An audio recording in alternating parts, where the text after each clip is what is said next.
మహిళలు ఎదుర్కొంటున్న సమస్యలను పరిష్కరించడంలో ప్రభుత్వాలు విఫలం.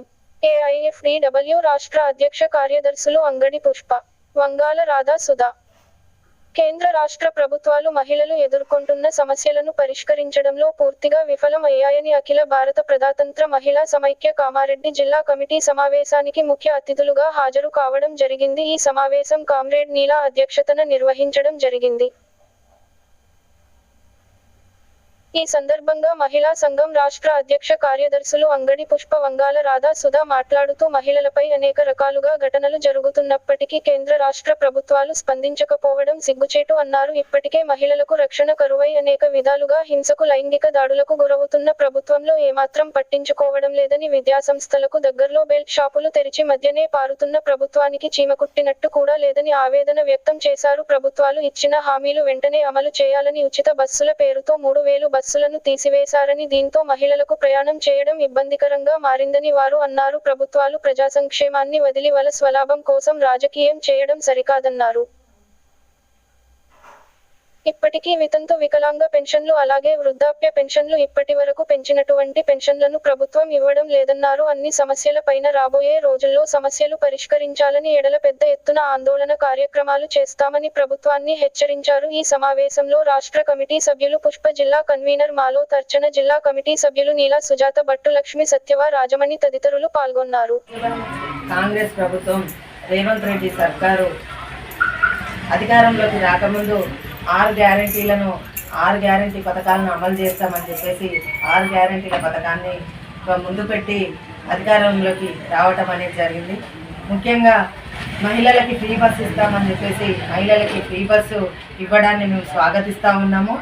మహిళలకు ఫ్రీ బస్సు ఇచ్చినట్టే ఇచ్చి 3000 బస్సుల్ని తగ్గించడం అనేది రేవంత్ రెడ్డి సర్కార్కు ఏమాత్రము సరైంది కాదు. దీనివల్ల మహిళలు చాలా ఇబ్బందులు పడుతున్న పరిస్థితి ఉంది. ఈరోజు రేవంత్ రెడ్డి సర్కార్ని మహిళలందరం కూడా ప్రశ్నిస్తూ ఉన్నాము.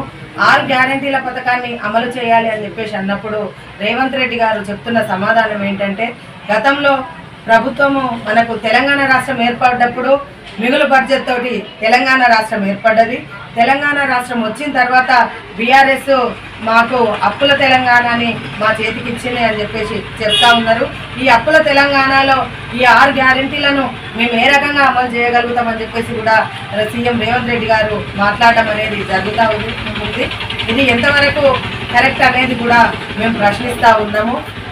ఈ మన తెలంగాణ అప్పుల తెలంగాణలో ఉంది.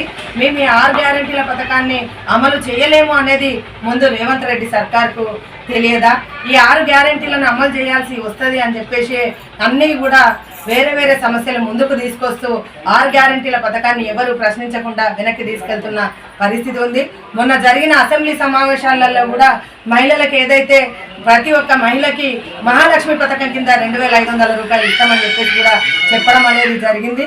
ఇప్పటి వరకు దాన్ని ఆచరణలో పెట్టిన పరిస్థితి లేదు. అట్లాగే వితంతువులకు, ఒంటరి మహిళలకు, వృద్ధులకు కూడా 4000 రూపాయల పెన్షన్ ఇస్తామని చెప్పేసి అన్నారు. ఇప్పటి వరకు కూడా దాని మీద అసెంబ్లీలో చర్చే పెట్టలేని పరిస్థితిలో రేవంత్ రెడ్డి సర్కారు ఉంది. హైడ్రా పేరుతో కొన్ని రోజులు ఒకవైపు పుష్ప సినిమాలో అల్లు అర్జున్ చేసిన దాని మీద ఎక్కువ చర్చ పెడుతున్నారు తప్ప ఈ 6 గ్యారంటీల పథకాన్ని అమలు చేస్తామనే దాని మీద చర్చ జరగట్లేదు. ఈరోజు ఇందిరమ్మ ఇండ్లు ఇస్తామని చెప్పేసి కూడా ఇందిరమ్మ ఇండ్ల సర్వే కేవలం సర్వే రూపంలోనే మిగిలిపోతుంది తప్ప దాన్ని అమలుకు నోచుకోదా భవిష్యత్తులో అనేది కూడా మాకు అనుమానంగానే ఉంది.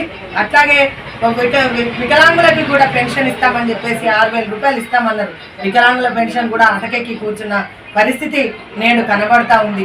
ఇవన్నీ కూడా ముందుకు తీసుకొస్తే ఒకవైపు అధిక ధరలు పెరిగి మహిళలందరూ కూడా ఇబ్బంది పడుతున్నారు. 2-3 రోజులైతే సంక్రాంతి పండగ వచ్చే పరిస్థితి ఉంది. ఈ సంక్రాంతి పండగ సందర్భంగా ఇంటికి వచ్చిన పిల్లలకి కాస్తాన్ని పిండి వంటలు చేసి పెడదామన్నా కూడా ఆ పిండి వంటలు చేసి పెట్టలేని పరిస్థితిలో ఈరోజు మహిళలు ఉన్నారు. కారణం ఏంటని చెప్పేసి అన్నప్పుడు అధిక ధరలు నియంత్రించాల్సిన ప్రభుత్వాలు ధరలను నియంత్రించకుండా వేరే విషయాలను చర్చకు తీసుకొస్తూ ఈ సమస్యలన్నింటినీ కూడా పక్కదోన పట్టిస్తున్న పరిస్థితి ఉంది. ఇది రేవంత్ రెడ్డి సర్కారు ఏదైతే మహిళలకు హామీ ఇచ్చిందో ఆ హామీలను అమలు చేయకపోతే అఖిల భారత ప్రజాతంత్ర మహిళా సంఘంగా పెద్ద ఎత్తున మహిళలను సమీకరణ చేసి ఆందోళన పోరాటాలు కూడా ఉధృతం చేస్తామని చెప్పేసి అఖిల భారత ప్రజాతంత్ర మహిళా సంఘంగా రాష్ట్ర కమిటీగా కూడా మేము రేవంత్ రెడ్డి సర్కారును హెచ్చరిస్తా ఉన్నాం.